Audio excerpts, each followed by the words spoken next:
Хүний эрхийн үндэсний комисс эрхцэн хувьд одоо иргэдийн хүний мэдээллийн аюулгүй байдал, хүний эрх зөрчилдөгөө асуудлаар дүгнэлт хийгээд хариулах чиг байгууллагууд нь хүргэх ямар эрх зүйн статустай бэ? Жишээ нь одоо улам бүр хөгжиж байгаа үсээгүй ирж байгаа технологийн эр үед ялангуяа хиймэл явахантай камерууд их тавигдж байна. За үндэсний аюулгүй байдлын чиглэлээс тодорхой хэмжээний зөвлөмжүүдийг өгдөг ч гэсэн хэрэгжүүлж чаддгүй. За үндэсний аюулгүй байдлын цаана бас хүний эрхийг зөрчсөн асуудлууд их явагддаг. Тухайн хүний хаана байгаа, зам төрөх, төлөв байдлыг мэдэх. За түрүүн та бүхний итгэл дурдгаж байгаа шиг энэ мэдээллүүд хаана байгаанаас тодорхойгүй, бас хаашаа алдагдаад байгаа нь тодорхойгүй. Тэгэхээр одоо үндсэндээ бол нөгөө энэ асуудлаар бол одоо тагнуул ерөнхий байгууллага бол тодорхой хэмжээний технологиуд төр зөвлөмжил хүргүүлэх эрх зүйн статустай. Тэрийг нь заавал хэрэгжүүлэх албагүй.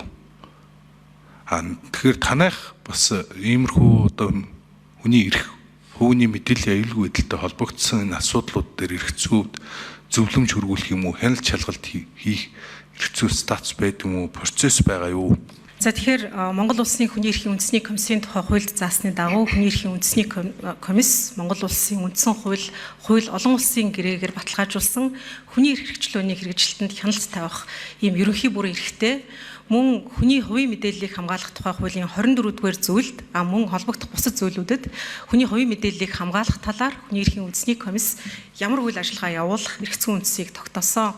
Тэгэхээр хүний эрхийн үндэсний комиссийн хүний эрхийн хэрэгжилтэнд хяналт тавих, хамгаалах бүрэн эрхт нийцүүлээд хүний хувийн мэдээлэл гэмтэрэг зөрчлийн шинжгүй, цагдаагийн байгууллага шалгахгүй, тагнуулын байгууллага шалгахгүй хүний хувийн мэдээллийн зөрчилд хяналт тавих комиссийн гишүүний шаардлага зөвлөмжийн хүрээнд хэрэгжүүлэх мөн одоо хүний оролцоогүйгээр хүний хувийн мэдээллийг цуглуулж байгаа захим технологийн нэвтрэлтийн талаар бол дүгнэлт өгөх гээд үндсэндээ 9 чиг үүргийг хүний эрхийн үндэсний комисс хэрэгжүүлж байгаа.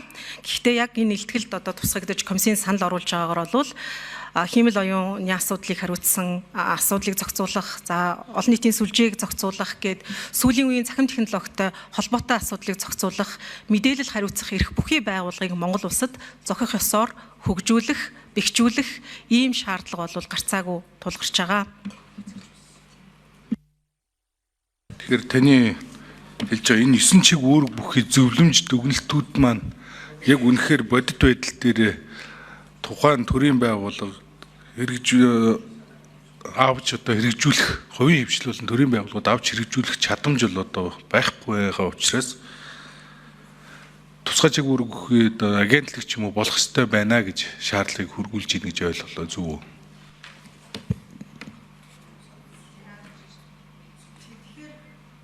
Өөрөөр хэлбэл бодит үр дүн гарахгүй байна гэж үзэж байна гэсэн үг. Та судалгаа хийгээд хяналт шалгалт дүгнэлт хийгээд идэг. Гэтэл маань энэ бодит байдлаар хэрэгжих эрх зүйн статус дутуу байна гэж үзэж байгаа гэсэн. За тэгэхээр ямар ч байсан одоогийн эрх зүйн зохицуулалтын хүрээнд хүний эрхийн үндэсний комисс гомдол мэдээллийг хүлээж авч шалгал шийдвэрлэж байгаа.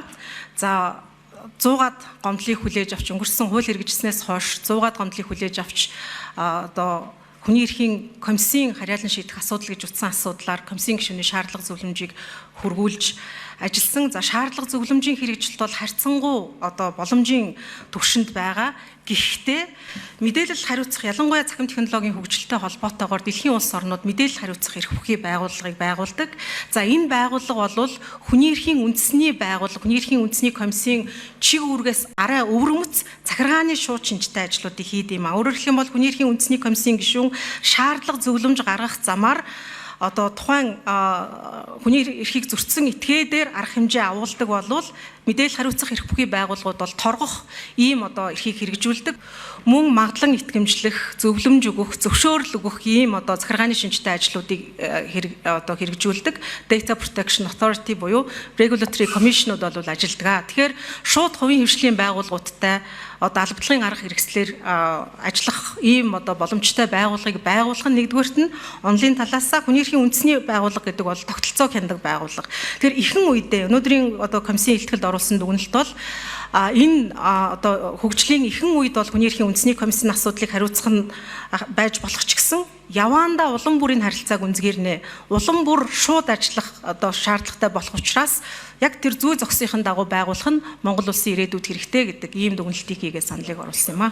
Хүний эрхийн үндэсний комиссийн хүний эрхчлөөний төлөв байдлын илтгэлийн 3 дугаар бүлгийн 2 дугаар хэсэгт манайд байгаа эрүү зөрчлийн хууль, төрийн албаны хууль, иргэний хууль, хөдөлмөрийн хуулиар тогтоосон албадлагын арга хэрэгсэл, мэдээлэл хариуцах эрх бүхий байгууллагыг тогтоосон байдал яагаад болохгүй байгаа вэ? Яавал зохистой вэ гэдгийг бол маш тодорхой бичсэн байгаа. Энэ илтгэл уул нь энэ цонхон дээр байна. Их хурлын гишүүдэд тараагдсан байхаа гэж бодож байна. Та бүхэн бас энийг анхааралтай уншиж өөрсдийнхөө санал дүгнэлт. Ялангуяа энэ хоронд бол мэрэгжлийн энэ чиглэлд ажилладаг гишүүд байгаа учраас бид бас одоо маш идэвхтэй ийм яриа хэлэлцээ гэхүү хийх ялангуяа энэ асуудлыг олон нийтийн анхааралд шийдвэр гаргах эрх бүхий хүмүүсийн анхааралд хүргэх ийм гарцаагүй шаардлагатай байгаамаа.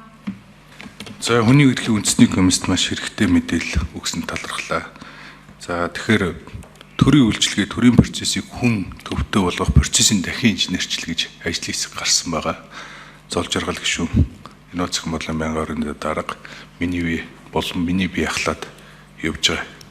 Тэгэхээр түүн дээр үзэл баримтлал боловсруулах гэж энэ ажил хэсгийн дүгнэлт маань эх 7 хоногт гараад их хурлын тогтоол болгож гаргаж байгаа учраас та бүхэн манай ажлын хэсгийн санал дүгнэлтээ үзэж танилцаад саналаа өгөх нь бол зайлшгүй юм байна гэж би үзэж байна. Золоо дараа бас санал нэгдэх бах. Хоёрдугаарт одоо л хүссэн хүсээгүй та бүхний ч ирж байгаа ирээдүйд цахимжиж технологийн эргүй ирж байна. Ялангуяа Монгол Улсын засгийн газрын үйл ажиллагааны мөрийн хөтөлбөрүүдэд маш олон зүйл цахимжихаар AI, Big Data гэж орж ирж байгаа. Гэтэ миний хувь гишүүний хувьд аюулгүй байдал буюу кибер аюулгүй байдал санаа зовж байгаа. Үүнтэй адилхан мэдээллийн аюулгүй байдал гэдэг ойлголт байгаа. Энэ хоёулаа бол маш ноцтойгоор хөндөгдөж байгаа. Тэгэхээр мэрэгчлэлтний зүгээс кибер аюулгүй байдалд анхаарч ажилласан мэдээллийн аюулгүй байдлын чиглэлээр нь хүний эрхийн үндэсний комисстэй хамтарч ажиллах зайлшгүй шаардлагатай байна гэж үзэж байна. Ялангуяа сүүлийн үед энэ хиймлийн ухааны технологи Монголд бол сошиал медиа ашиглах биш, хувийн мэдээллийг ашиглан олон нийтх мэдээллээс гадна эрүүл мэнд болон зам төлөвийн мэдээллийг ашиглан далд ухамсарт олон нийтийн далд ухамсарт нөлөөлөх арга техник хэрэгжиж байж болцсохгүй гэсэн хардлага байгаа. Тодорхой хэмжээний судалгаанууд хийгдэж байгаа. Тэгэхээр энэ асуудал дээр бол та бүхэн бас судалгаа хийхэд оролцохгүй бол Монгол улсын нийт ард иргэдэд далд ухамсартын зам төлөв болон үзэл бодлыг нь өөрчлөх хэмжээний технологийн хэрэгжилтийг Монгол улсад хийж байна гэж үзэж. Энэ нь бол үндэстний эрх хэшгийг зөрчиж байгаа тиймэрхүү асуудал. Бид нэр өөрөө одоо мэдээллийн аюулгүй байдал, кибер аюулгүй байдлын тухай хуулийн эрх зүйн байдлын хоцрогдлын улмаас тэр нөхцөл байдлыг аль хэдийн нэгэд өгсөн байгаа. Тэгэхээр үүн дээр та бүхэн тодорхой хэмжээгээр анхаарал хандуулж ажилласаа гэж хүсэж байна. За тэгэхээр бас Инооцх Модлын байнгын ороонд энэ захиргааны эрх бүхий байгууллага байгуулах болсон үндэслэл ямар хууль эрх зүйн үндслийг гаргаж ирэх вэ гэдэг саналаа ерөнхий санал биш илүү тодорхой санал гаргаж өгөх нь зүйтэй болов уу гэж би бодож байна. За баярлалаа.